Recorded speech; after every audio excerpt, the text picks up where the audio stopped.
Hello there, I'm Gina Gardiner. I'm an international best-selling author. I have 2 number 1 bestsellers, and I'm also an empowerment and relationship coach. I work with businesses to help them get the very best out of their people so that they're not only more profitable and relationships are better, but also that there's better work-life balance for everyone. I'm the founder of the Thrive Tribe membership, and today I want to talk to you on this number 11 of my 30-day challenge. Every one of us, if you're watching this, you too will have experienced challenges, roadblocks, difficulties that seemed perhaps at the time insurmountable, overwhelming. I'm really struck when I work with clients, and I feel very privileged to work with clients, how often, there's a lesson there, not just for them, but for all of us in terms of how to cope with things and to see yourself as someone who can find a solution rather than being a victim to the problem. Let me just share with you some of the challenges I've had this week and also the challenges that some of my clients have had this week. If you've watched an earlier episode of my 30-day challenge, you'll know that on Friday I was approached by what turned out to be a scammer who said that somebody was coming to my house. The bailiffs were going to take me to take stuff out of my house because I owed a debt. I didn't. And for a while, I thought that it was real because they had information about a charity that I'd given money to. And it sounded as if they had some substance to what they were saying, although I knew I didn't owe anybody a penny. It was only when they refused to give me the details of the person I should pay them the money to in an email and insisted it should be paid over the phone that I started to smell a rat. I put the phone down, I phoned the trading standards people, and I phoned the company that they said they'd worked for. But it was quite a nasty moment, and I chose not to be a victim to the aftermath of that. And I'm only telling you that just so that you're aware. I've also had some very significant technological problems in terms of the computer not loading a webinar, all sorts of things like that, which for me is not unusual because I and technology have got a very strange relationship. Even these Facebook Lives, it's taken several days to get it on the right platform, and the reality was that something was not set up in the admin properly. But I didn't know that until I had somebody here who could help me. That is incredibly small fry in comparison to the number of things that my clients have actually brought to their sessions. And those vary from family disputes where a supposedly loving brother wants his inheritance and he wants it now and is ready to throw his sister out of the house that she's living in order for him to get his money now, despite the fact that there's a legal case going on where if he waited, there's a huge chance that he will get much more money. I have a client whose daughter, who's had 3 bouts of cancer at 3, 5, and I think 15, suddenly was unable to walk. I mean, that really begins to put things into perspective. Thankfully, it's not the cancer back. But this is a young lady who, having gone through everything that she's gone through, was ready to go to university. And one of the things that we were talking with the daughter and the mum to actually look at, how can it be made possible for her to still go to university despite the fact that she's pretty much in a wheelchair? And I think one of the things that we talked about, and I want to share with you, is instead of saying, is this going to get in the way? The question is, how can I make this work? Because you've got to think outside the box, you've got to be creative and not take no for an answer unless there really is no other way. And so often people will tell you it's impossible, you can't do that. But actually, where there is a will, there is a way. And I was hugely impressed and humbled, not only by the young lady at 19 who's been through hell and back in terms of being treated for cancer and thinking that it's cured and then it comes back and so on, but also her mum, because there she is trying to help her daughter to be independent and yet really worried about how she can help her daughter and at the same time keep her safe. And those two ladies, incredibly strong, not a whiff of the victim about either of them, just getting on, making the best of it, making things work. As did, the lady I'm talking to you about her brothers, finding ways to actually get on and make things work, despite somebody being, I think, very unloving and very impatient. I've had a client who's dealt with the fact that she wanted children and wasn't able to succeed in having them naturally, tried IVF, and that hasn't happened.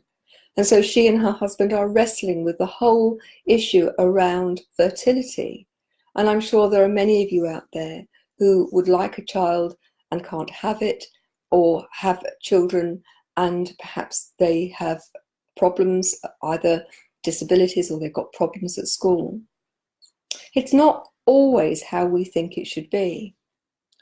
I've got a friend who is a relationship coach. She thinks that Disney should be taken to court because the happily ever after is not always the truth. In fact, it's rarely the truth unless the two people involved are prepared to really, really work.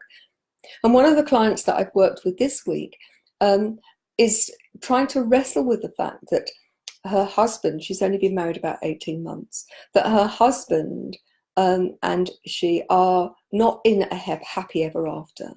There are tensions, there are difficulties, and some of that is because their communication is actually not being effective. They're both talking, but neither of them are listening. And they're both actually talking two different languages. I've also worked with someone who has lost their job, and it's not a job that they particularly enjoyed, but it was very well paid. And they're now looking at, what are they going to do? Are they going to see this as a terrible thing that's happened, or are they going to see this as an opportunity, and an opportunity to actually do something that suits them better? So every challenge that comes to you, however difficult it is, however overwhelming it may seem, if you look at the principle that it's not the challenge that defines you, it's what you do with it. My personal experience of that is being wheelchair bound, learning to walk, becoming wheelchair bound again, learning to walk, having all sorts of health challenges that could have meant that I decided that I was going to be disabled, that I would be a victim to it, and I would not look at life and decide to get the best out of it. I'm very fortunate in that my mum called me bloody minded actually, but I have a very strong will, and if I'm determined to do something, I will look at every possibility to make it happen. Doesn't mean it's easy, but it does mean that if you believe you can, if you believe there is a way to make something happen, it's much more likely to happen. If you believe you can't, it is a done deal. But every single one of us will have our own challenges, and it's no good looking at somebody else and thinking, well, their challenge is bigger than mine, so mine's not a challenge, because actually in your life, these are the challenges, the difficulties, the roadblocks that you have to deal with. My experience is that those roadblocks at the time may seem in the end of the world. Last night I was running an interactive coaching session for the Thrive Tribe, the Thrive Together Tribe, and we were looking at the whole issue of roadblocks, which is why I was thinking of it yesterday and today, and why I'm using it as the theme tonight. And I shared with them the story, the true story of how I became to be a primary school teacher and not a cookery teacher. and how at the time I thought it was the end of the world. But my goodness me, didn't it do me a favour? So very briefly, when I was a teenager, I had really, really bad eczema. And I had a place at college to become a secondary school teacher and a teacher of cookery and English. And I loved to cook, and I wanted to do that. And about 6 or 8 weeks before I was due to go to college, the doctors said, we will not sanction you doing that course. Your eczema's too bad. You're allergic to too many things. You're going to have to do something different. So having been one of the first people to get my place at college, I was now left in the situation where I had no college. It was July. I didn't know what I was going to do. I didn't know what my results were going to be. I was already pretty fed up because my eczema was so bad that I'd been taken into hospital. And there was I having to face a complete change of direction. I decided that I was going to teach English, and I decided to do a primary secondary course rather than a secondary course. Now, in American terms, I decided to do a senior high, junior high combination rather than a senior high. Now, I applied for several colleges. I applied for university. Remember, we're talking about the 70s here. And I got the interview at a college which did not only teachers training, but you could do teachers training and do a degree. And they said, yes, we'll give you a place. That was Friday, but you've got to start Monday. And I had several other things, including places at the university where I was waiting for an answer, but I had to make a decision there and then. And I made the decision to go to Borough Road and to study to be a primary teacher with a specialism in English. What I realised some years later was that it was not the disaster that I had thought it was. In fact, it had done me a huge favour. Why? Because if I had taught just cookery and a bit of English, which is what I wanted to do, I'd have been pretty bored after quite a short time. Not only that, the chances of promotion within that context would have been far less, because cookery teachers, generally speaking, don't make it too high up the ladder. There will be exceptions, but they're few and far between. I did my teaching practice in both primary and secondary school, and I loved being in a primary school. I loved teaching every subject. I found it fascinating working with children who are like sponges, who want to learn. And so I made the decision to apply and was appointed to a primary school. I was quickly promoted and I became a head very young. And I recognised that actually that was the place that I should have been. And if I had continued upon the path of being a cookery teacher, that I would have been quite quickly dissatisfied and unhappy.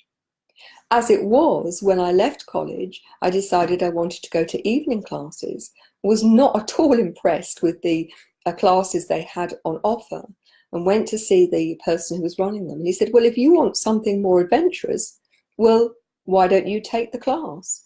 And so for about 6 or 7 years, I ran adventurous cookery classes for adults in the evening. It was a welcome source of extra income. I thoroughly enjoyed it.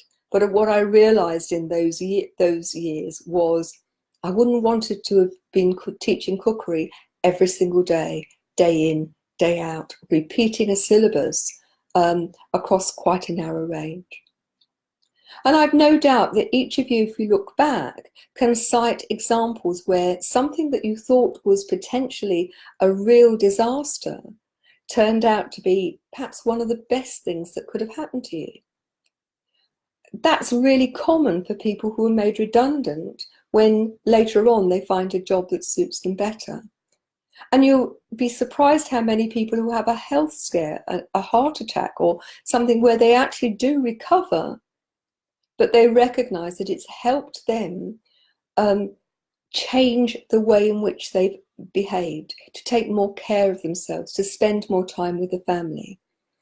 And I would say that, you know, out of my disability or my different ability came huge gifts. And the gifts were a leadership, developing a leadership program, which is the bedrock of all of the work I do around empowerment, and the principles and strategies that I learned through dealing with my own disability have been really instrumental in helping so many people who don't necessarily have a physical disability. In fact, very few of my clients do. But I believe disability is a metaphor for life. And the fact that I can get in my wheelchair and wheel away is great. But if you diss your ability, if you don't believe in yourself, if you think you're not rich enough, not clever enough, you're not tall enough, pretty enough, anything enough, then that disability, that limiting belief stays with you, and you take it into every arena that you operate in.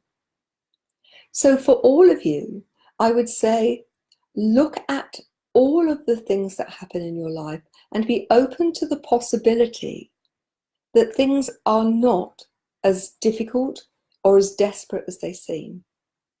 That you are being shifted from one direction to another, and in the fullness of time, very often you find out that that's been done because something around the corner is even better than what you were expecting to do. And certainly if you're very open to, this is an opportunity rather than this is the end of the world, I can't cope, then you are going to get a much more positive outcome much more quickly and much more comfortably. Now, part of this 30-day challenge is around my mission. And it's a huge mission, and one that I can't do without your help.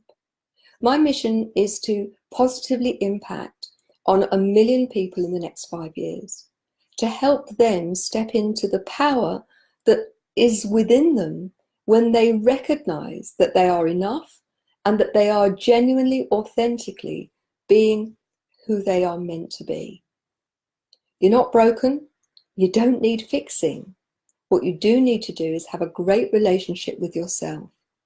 So I would ask you, please share this video.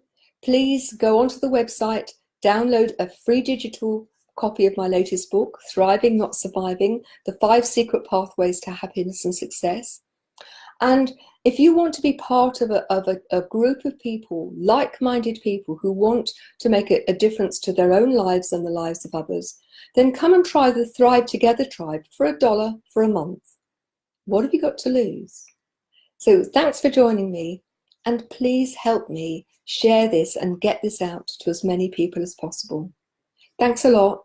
Take care, and I'll see you tomorrow. Bye now.